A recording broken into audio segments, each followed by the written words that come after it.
मित्रों, बिहार में एनकाउंटर पर लोगों का गुस्सा भड़का हुआ है तो यूपी में श्री राम मंदिर से दान के पैसे चोरी होने, रामलला को चढ़ाए गए गहनों के गायब होने की खबर ने करोड़ों राम भक्तों की भावनाओं को ठेस पहुंचाई है। राम भक्त ऐसे रामद्रोहियों को जल्द से जल्द सजा देने की मांग कर रहे हैं। इस विवाद के बीच मुख्यमंत्री योगी आदित्यनाथ अयोध्या पहुंचे। योगी आदित्यनाथ ने रामलला के दर्शन किए, उनकी आरती उतारी, रामलला को दंडवत प्रणाम किया और अपनी जेब से एक सफेद लिफाफा निकालकर राम मंदिर के दान पात्र में डाला। अब हम मुख्यमंत्री योगी आदित्यनाथ के सफेद लिफाफे वाले दान का विश्लेषण करेंगे। आज आपको जानना चाहिए, दान चोरी विवाद के बीच श्री राम मंदिर के दान पात्र में योगी ने सफेद लिफाफा क्यों डाला, इसके जरिए सीएम ने राम भक्तों को कौन सा आश्वासन दिया। आज इस पूरे विवाद पर योगी आदित्यनाथ पहली बार बोले तो उनके निशाने पर कौन कौन रहा और श्री राम मंदिर से दान चोरी करने वाले रामद्रोहियों के खिलाफ जांच कहां तक पहुंची है।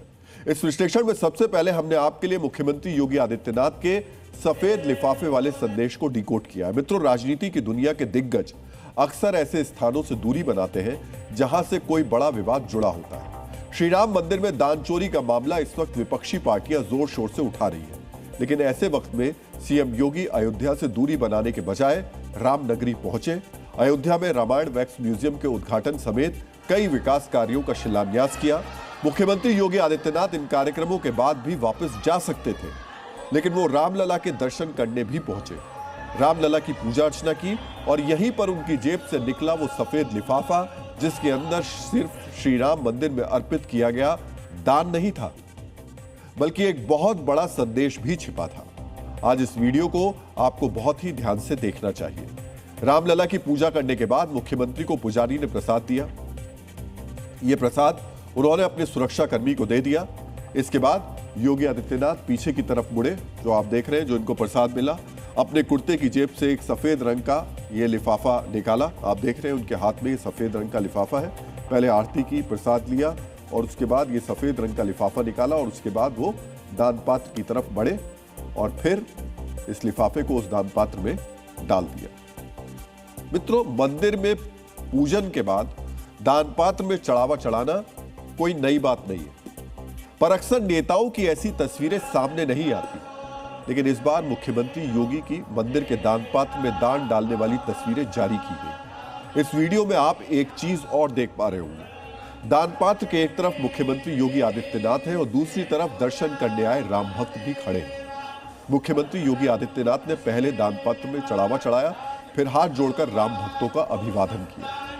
आज आपको समझना चाहिए, जिस वक्त मंदिर में दान चोरी विवाद की जांच चल रही है, उस वक्त रामलला के दर्शन करके सीएम योगी ने क्या संदेश दिया। मित्रों, दान चोरी विवाद के बीच अयोध्या में रामलला के दर्शन करके योगी ने संदेश दिया, विपक्ष जो विवाद खड़ा कर रहा है वो उससे डरते नहीं है। सीएम योगी ने दान पात्र में सफेद रंग के लिफाफे में रखकर दान दिया। सफेद रंग शुद्धता, सच्चाई और पारदर्शिता का प्रतीक है। सफेद लिफाफे में दान डालकर योगी ने भरोसा दिलाया, दान चोरी की जांच पारदर्शिता से की जाएगी। योगी ने दान पात्र में खुद चढ़ावा चढ़ाया, इसके जरिए संदेश दिया, चोरी या गड़बड़ी का आरोप मंदिर या भक्तों पर नहीं बल्कि कुछ कर्मचारियों पर है। उन्हें मंदिर की पवित्रता और आस्था पर पूरा भरोसा है। योगी ने दान पात्र में दान राम भक्तों के सामने डाला, उसका वीडियो भी जारी हुआ। इसके जरिए योगी ने भक्तों को विश्वास दिलाया, इस विवाद का आस्था पर कोई असर नहीं पड़ेगा। राम भक्त मंदिर आएंगे और श्रद्धा का दान समर्पित करते रहेंगे। मंदिर में दर्शन, पूजन और आरती करके सीएम योगी ने संदेश दिया, श्रद्धालुओं के लिए दान चोरी जैसे विवाद छोटे हैं, रामलला की भक्ति सबसे बड़ी है। मित्रों, आज सीएम योगी ने अयोध्या से सिर्फ तस्वीरों के जरिए दान चोरी विवाद को लेकर संकेत नहीं दिए, बल्कि सीधे राम भक्तों को बताया आगे क्या होने वाला है। जिन्होंने रामलला के दरबार में गड़बड़ी की, उनका क्या अंजाम होगा। आज आपको अयोध्या से कही गई मुख्यमंत्री योगी आदित्यनाथ की बड़ी बातों को बहुत ही ध्यान से सुनना चाहिए। एसआईटी जांच दूध का दूध और पानी का पानी करके रहेगी, उसमें कोई संदेह नहीं। 500 वर्षों तक मर्यादित रहते हुए हमने संघर्ष किया है। 15 दिन और देख लें, इंतजार कर लो, चिंता मत करो। अनावश्यक रूप से अयोध्या धाम को बदनाम करने का कुत्सित प्रयास न करें। अगर कोई अपराधी है और कोई भी होगा, बचेगा नहीं, यह सुनिश्चित है। एसआईटी की रिपोर्ट आने तक कोई बयानबाजी कतई न करें, क्योंकि बीच बीच में जब बयानबाजी होती है तो वह जांच को प्रभावित करती है। सभी पक्षों से कहूंगा कि कोई भी ऐसी अनर्गल टिप्पणी और बातें न हो जो राम भक्तों की भावनाओं को आहत करती हो। अगर किसी के पास कोई डॉक्यूमेंट्री प्रूफ है, वे कृपया एसआईटी को उपलब्ध करवा दें। वे एसआईटी को दे दें, एसआईटी जांच करके देगी। अयोध्या को बदनाम करने वाले, राम जन्मभूमि मंदिर को अपमानित करने वाले लोगों के बहकावे में कतई ना आए। ये लोग कभी नहीं चाहेंगे कि अयोध्या का नाम हो। इन लोगों ने राम भक्तों पर गोलियां चलाई हैं, जय श्री राम बोलने पर लाठी भांजते थे, भगवान राम के अस्तित्व पर प्रश्न खड़ा करते थे।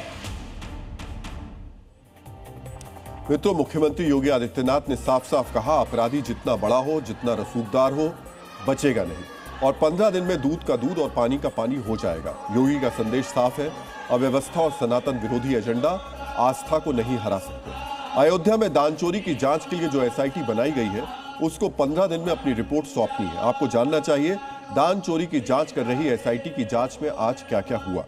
एसआईटी ने श्री राम जन्मभूमि तीर्थ क्षेत्र ट्रस्ट के महासचिव चंपत राय से दूसरे दौर की पूछताछ की। ट्रस्ट के प्रशासक गोपाल राव से भी लंबी पूछताछ की गई। इसके अलावा ट्रस्ट के कुछ पदाधिकारियों और संबंधित अधिकारियों से भी सवाल जवाब का सिलसिला जारी रहा। पूछताछ के दौरान दान की राशि की गिनती, उसे जमा करने और बैंक खातों में ट्रांसफर करने की पूरी प्रक्रिया पर विशेष फोकस रखा गया। एसआईटी ने सीसीटीवी निगरानी व्यवस्था और कथित रूप से गायब फुटेज को लेकर भी कई सवाल पूछे। कर्मचारियों की नियुक्ति, उनकी निगरानी व्यवस्था और किसी भी अनियमितता के लिए जवाबदेही तय करने के मुद्दे पर भी जानकारी ली गई। ट्रस्ट की आंतरिक ऑडिट रिपोर्ट और वित्तीय प्रबंधन से जुड़े दस्तावेजों की भी जांच की गई। एसआईटी ने दान पात्रों, दान गिनती कक्ष और सुरक्षा व्यवस्था का एक बार फिर से निरीक्षण किया। इसके अलावा कुछ कर्मचारियों के बैंक लेन देन और उनकी संपत्तियों का भी क्रॉस वेरिफिकेशन किया गया। मित्रों, एसआईटी जांच के बारे में हम इससे पहले भी डीएनए में आपको जानकारी देते रहे हैं। इस जांच में अब तक 2 करोड़ रुपए से ज्यादा नकदी बरामद की गई है, जिसमें कुछ कर्मचारियों के घर से मिली रकम शामिल है। एक कर्मचारी के घर गोबर के ढेर में 10 से 12 लाख रुपए छिपाए हुए मिले।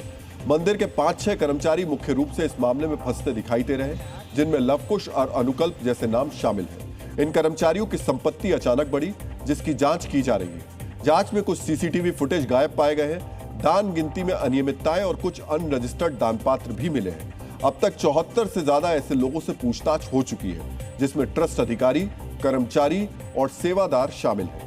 इस बीच में अयोध्या में लोगों की नाराजगी बढ़ रही है। आज आपको सुनना चाहिए, अयोध्या इस पूरे अपराध में शामिल लोगों के खिलाफ क्या कार्रवाई चाहती है।